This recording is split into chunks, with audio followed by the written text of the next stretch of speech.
भगवान विष्णु शेषनाग की शैया पर लेटे हुए हैं और माता लक्ष्मी उनके चरण दबा रही हैं। भगवान विष्णु कुछ व्यथित से लग रहे हैं। क्या बात है प्रभु, आप कुछ व्यथित से लग रहे हैं? संसार में दिन दुखियों की संख्या बढ़ गई है प्रिय। अपने भक्तों के दुख से ही मेरा मन विचलित हो उठा है। तो फिर ऐसा करते हैं प्रभु, हम संसार के भ्रमण को चलते हैं। वहाँ आप अपने दीन दुखी भक्तों को उनके कर्मों के अनुसार फल दे देना। इससे भ्रमण भी हो जाएगा और आपकी व्यथा भी कम होगी। तुम्हारा सुझाव तो बहुत अच्छा है प्रिय। हम अभी समस्त लोकों के भ्रमण को चलते हैं, किंतु एक बात का स्मरण रहे कि तुम भूल कर भी नरक लोक की ओर नहीं जाओगी। ठीक है प्रभु, जैसी आपकी इच्छा। इसके बाद लक्ष्मी और विष्णु समस्त लोकों के भ्रमण को निकलते हैं। सबसे पहले वो पृथ्वी लोक पर आए। उस समय पृथ्वी पर लोग दिवाली मनाने की तैयारी कर रहे थे। लोगों में लक्ष्मी पूजन को लेकर बहुत उत्साह था। लोग घरों की सफाई कर रहे थे और बाजार तरह तरह के दीपों, फलों, मिठाइयों से भरे हुए थे। ये सब देख माता लक्ष्मी बहुत प्रसन्न हुई। देखा प्रभु, मेरे भक्त कितनी श्रद्धा से मेरी पूजा की तैयारी कर रहे हैं। मुझे अपने घर बुलाने के लिए अपने अपने घरों को सजा रहे हैं। भगवान विष्णु कुछ नहीं बोले, बस मुस्कुरा भर दिए। इस तरह दोनों काफी देर तक भूलोक पर घूमते रहे। अंत में भगवान विष्णु ने कहा, प्रिय, भूलोक की बहुत सैर कर ली, अब यहाँ से चलते हैं। मुझे यहाँ बहुत अच्छा लग रहा है प्रभु, आप आज्ञा दें तो मैं कुछ समय और यहाँ रुकना चाहती हूँ। ठीक है, मैं स्वर्गलोक की सैर को जा रहा हूँ, तुम भी मुझे वहीं मिलना। इतना कहकर भगवान विष्णु वहाँ से चले गए। माता लक्ष्मी काफी देर तक भूलोक में घूमती रही। घूमते घूमते वे नरक लोक की सीमा में प्रवेश कर गयी। वहाँ उन्होंने देखा कि दो यमदूत एक पापी को कांटों से भरे तालाब में फेंक रहे हैं। फेंकते ही उस पापी के शरीर में असंख्य कांटे घुस गए और वो वहीं पीड़ा से छटपटाने लगा। उसकी छटपटाहट देखकर माता लक्ष्मी का हृदय पिघल गया। उन्होंने उस पापी के पास जाकर उसके शरीर से कुछ कांटे निकाल दिए, जिससे उस पापी को थोड़ी राहत मिली और उसका छटपटाना बंद हो गया। तभी माता लक्ष्मी का ध्यान अपने हाथों पर गया। उनकी उंगलियां काली पड़ चुकी थी। माता लक्ष्मी अभी ये सोच ही रही थी कि क्या करें कि वहाँ भगवान विष्णु प्रकट हो गए। प्रिय, मैंने तुम्हें आगाह किया था ना कि भूल कर भी इस ओर मत आना।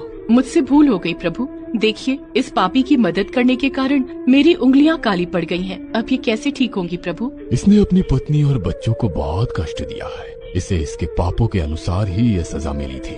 इस सजा में हस्तक्षेप करने का किसी को कोई अधिकार नहीं था। अब अगर तुम्हें अपनी उंगलियों पर लगे इस पाप की कालिक से छुटकारा पाना है तो तुम्हें इसी पापी के घर भूलोक पर जाकर इसके परिवार का नौकर बनकर 3 वर्षों तक इनकी सेवा करनी होगी, तभी तुम्हारे हाथों की कालिमा दूर होगी। ठीक है प्रभु, जैसी आपकी इच्छा। इसके बाद माता लक्ष्मी ने एक 10-12 साल की लड़की का रूप धरा और पहुंच गई भूलोक पर उस पापी परिवार के पास।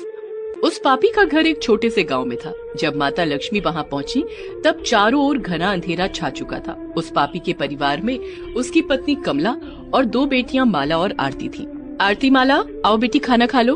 वो तीनों खाना खाने बैठी। तभी उनके द्वार पर बालिका के रूप में माता लक्ष्मी पहुंच गयी। माई, मुझे भी कुछ खाने को दे दे, 2 दिन से कुछ नहीं खाया है। बदले में मैं तेरे घर नौकरानी बनकर घर का सारा काम कर दूंगी। माई, आ बेटी अंदर आजा। लक्ष्मी अंदर आ गई और कमला ने एक मिट्टी के बर्तन में उसके लिए भी खाना निकाल दिया। लक्ष्मी ने देखा कि उनके पास खाने के नाम पर बस मुट्ठी भर भात है, जिससे एक आदमी का पेट भी मुश्किल से भरा जाए। माई, तेरे पास तो थोड़ा सा ही खाना है, फिर भी तूने मुझे अंदर बुला लिया। तू भूखी मेरे दरवाजे पर आई थी, तुझे ऐसे कैसे जाने देती? अब जो रूखा सूखा हमारे पास है उसे ही सब मिलजुल कर प्रेम से खाएंगे। लक्ष्मी खाने लगी तो फिर कमला ने पूछा, वैसे बेटी तेरा नाम क्या है और तेरे माँ बाप कहाँ हैं? मेरा नाम लक्ष्मी है माई, मेरा इस दुनिया में कोई नहीं। तू चिंता मत कर बेटी, अब से तू हमारे साथ ही रहना। जो भी रूखा सूखा मिलेगा सब लोग मिल बांट कर खा लेंगे। कितनी दयालु और ममतामयी है ये स्त्री। वैसे तू क्या काम करती है माई? मैं तो एक गरीब कुम्हारन हूँ बेटी। मेरा पति भी कुम्हार था, हमेशा शराब पीता था और शराब पीकर मुझे और मेरी बच्चियों को बेदर्दी से मारता था। उसके शराब के चक्कर में ये घर भी गिरवी पड़ा है। ना जाने कब साहूकार के आदमी मुझे और मेरी बच्चियों को बेघर कर दे। ऐसी दयालु स्त्री को मारने वाली पापी के लिए तो कांटों की सजा भी कम है। तभी आरती बोल पड़ी, माँ, इस बार दिवाली में खीर बनाओगी ना? देखो तुमने वादा किया था। खीर कैसे बनेगी बेटी? 4 दिन रह गए हैं दिवाली को, ना तो एक दिया बिका है और ना कोई मूर्ति। लगता है हर बार की तरह ये दिवाली भी काली ही जाएगी। ना जाने क्यों आती है ये मुई दिवाली, जहाँ दुनिया भर के बच्चे नए कपड़े पहनते हैं और मिठाइयाँ खाते हैं, वहीं मेरी बच्चियों को पेट भर अन्न भी नसीब नहीं होता। तू चिंता मत कर माई, अब मैं आ गई हूँ ना, अब से तेरी कोई दिवाली काली नहीं जाएगी। उस रात सब सो गए।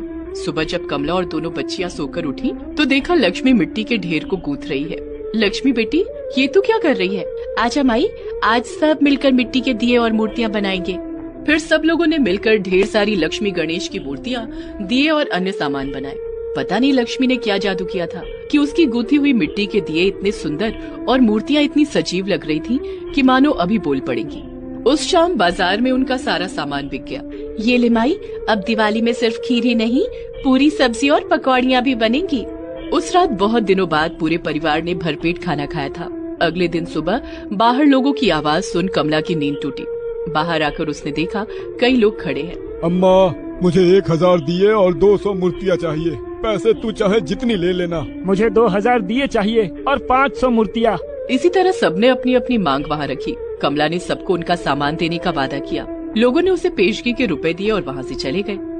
कमला पहले तो खुश हुई, लेकिन फिर बाद में उसे लगा कि इतने सारे दिए और मूर्ति वो नहीं बना पाएगी। इसी उधेड़बुन में जब वो घर पहुंची तो उसने देखा कि लक्ष्मी पूरे मन से दिए और मूर्ति बनाने में लगी हुई है। अब तक उसने अनगिनत दिए और मूर्तियां बना डाली थी। उसे देख कमला की चिंता दूर हो गई। ठीक समय पर कमला ने सब लोगों को उनका सामान दे दिया। दिवाली आई और चली गई, लेकिन इस बार की दिवाली सबसे अलग थी। आज सारे गांव में कमला का घर सबसे ज्यादा जगमगा रहा था। इसी तरह 3 साल बीत गए। अब कमला के पास बढ़िया घर, गाड़ी और बर्तन बनाने की फैक्ट्री, सब कुछ था। उसकी बेटियां भी अब बड़ी हो गई थी। दिवाली से एक दिन पहले, माँ देखो ना, 3 साल में ही सब कुछ कितना बदल गया है। हाँ माँ, कहाँ तो हमारे पास खाने को दाने भी नहीं थे, और अब देखो जिस चीज पर हम हाथ रख देते हैं वो हमारी हो जाती है। और ये सब हुआ है लक्ष्मी के कारण। जब से उसके चरण इस घर में पड़े हैं, इस घर में मानो साक्षात लक्ष्मी आ गई हो। इतना सब कुछ किया उसने हमारे लिए, लेकिन बदले में कभी कुछ नहीं मांगा। चलो ना माँ, लक्ष्मी के लिए अच्छे अच्छे कपड़े और गहने खरीदते हैं और उसे दे देते हैं। अरे मैंने तो सब खरीद भी लिया है, कल दिवाली पूजन के बाद उसे देंगे। अगले दिन दिवाली पूजन के बाद कमला और उसकी दोनों बेटियां लक्ष्मी के कमरे में गई। लक्ष्मी वहाँ कमरे में ही थी। बेटी, तूने हमारे लिए बहुत कुछ किया। ना जाने तू कौन है और कहाँ से आई है, मगर हमारे लिए तो तू साक्षात लक्ष्मी स्वरूप है। अब तुझे कुछ देने की हैसियत तो नहीं है हमारी, फिर भी हम तेरे लिए ये छोटी सी भेंट लाए हैं। माई, तू देखना चाहती है कि मैं कौन हूँ? तो ले देख। फिर अचानक से कमरे में एक तेज प्रकाश फैल गया। कमला, आरती और माला ने देखा वहाँ साक्षात माता लक्ष्मी खड़ी है। एक प्रायश्चित करने के लिए मुझे 3 वर्षों तक तुम्हारी सेवा करने का अवसर मिला। 3 वर्षों तक तुमने मुझे बेटी की तरह प्यार दिया, लेकिन आज वो 3 वर्ष पूरे हुए। अब मुझे जाना होगा कमला, लेकिन मेरा आशीर्वाद सदैव इस घर पर रहेगा। मेरी कृपा से इस घर में कभी किसी चीज की कमी नहीं होगी।